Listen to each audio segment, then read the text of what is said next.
हरे कृष्णा। हमारे आज के इस भागवत प्रभा में आपका स्वागत है और आज हम चर्चा कर रहे हैं स्कंद 3 के अध्याय 9 पर।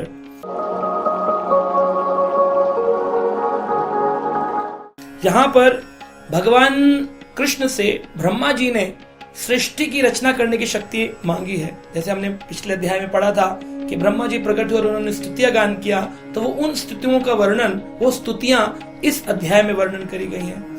और यहाँ पर जब उन्होंने स्तुतियां गाई तो भगवान ने क्या कहा?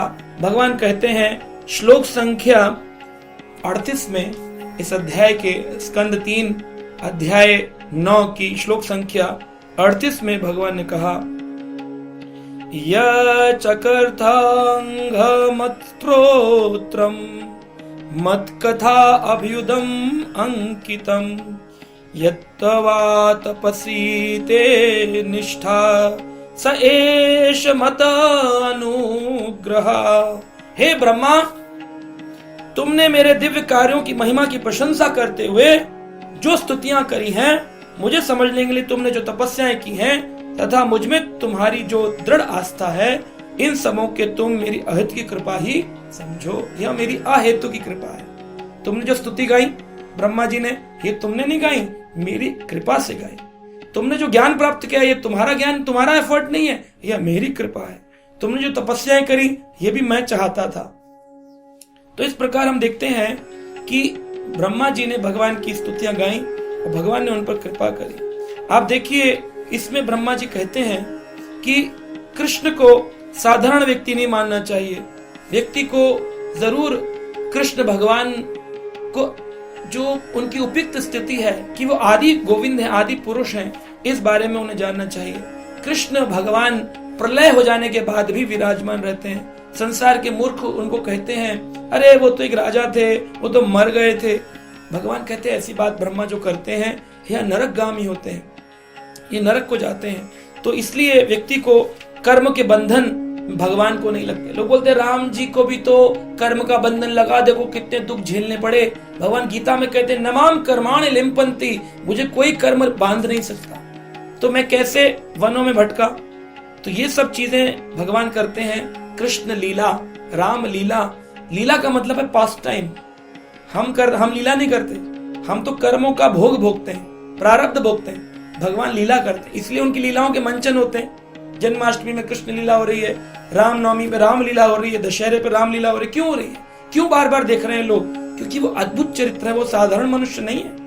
भगवान करते हैं हमको शिक्षा देने के लिए, लेकिन संसार के लोग इसे समझ नहीं पाते और वो भगवान को न जानने के कारण अपनी इच्छा पूर्ति करने की इच्छा करते हैं और इस संसार के गर्त में गिर जाते हैं, नरक में जाकर गिरते हैं। जैसे एक हंस और कौवे में भेद होता है। कौवा गंदे जगह बैठता है और ब्रह्मा जी कहते हैं, और एक हंस जो होता है वो एक अच्छी जगह बैठता है, दूध का दूध पानी का पानी करता है।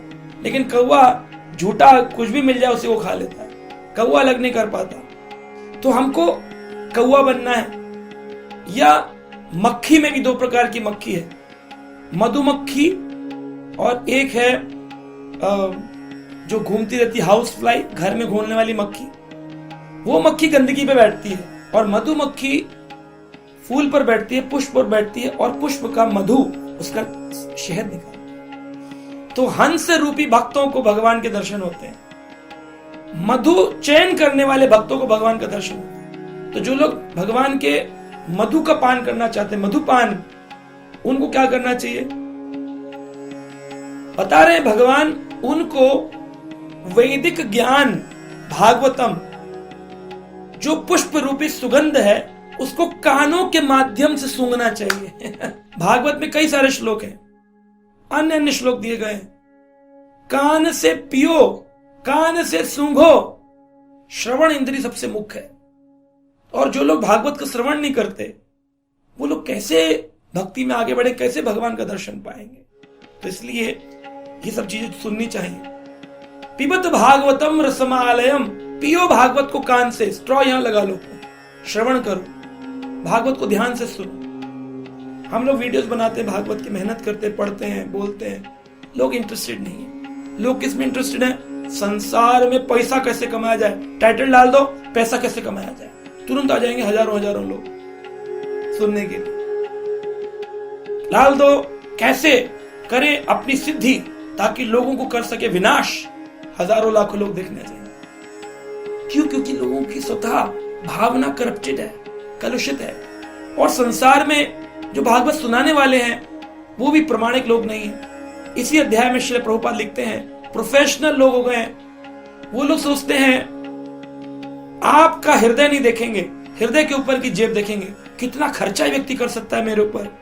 कुछ कथावाचक कहते हैं मुझे दो 25 लाख फिर करूंगा कथा। हम कहते नहीं नहीं, आपकी जो यथाशक्ति हो वैसे करो, जैसा कार्यक्रम आपको करना है। हमें तो भगवान का भजन बोलना है, 50 लोग हो, 100 लोग हो, हजारों हो, लाखों हो, हमको कोई फर्क नहीं पड़ता। आपने कितना लगाया आयोजन पे, आपकी इच्छा। ये भक्त होते हैं। आप पैसा पहले मांगते हैं मुझे इतना चाहिए, इतना दो, ये दो, तो वो व्यक्ति जो पैसे का लोलुप है वो कैसे आपको भगवान का दर्शन कराएगा, कैसे भगवान का दर्शन करा सकता है। इसलिए यहाँ पर ब्रह्मा जी भगवान की स्तुति गान करके भगवान का यशोगान गाए हैं और बाद में सृष्टि रचना की शक्ति मांगे हैं। और भगवान ने कहा यह तो तुम्हें मैं पहले ही प्रदान कर चुका हूं, तुम चिंतित हो लोग कैसे बनेंगे, इंसान कैसे आएंगे, जीवात्मा कैसे लगाई जाएंगी, अरे ये सब मैंने पहले ही कर दिया है।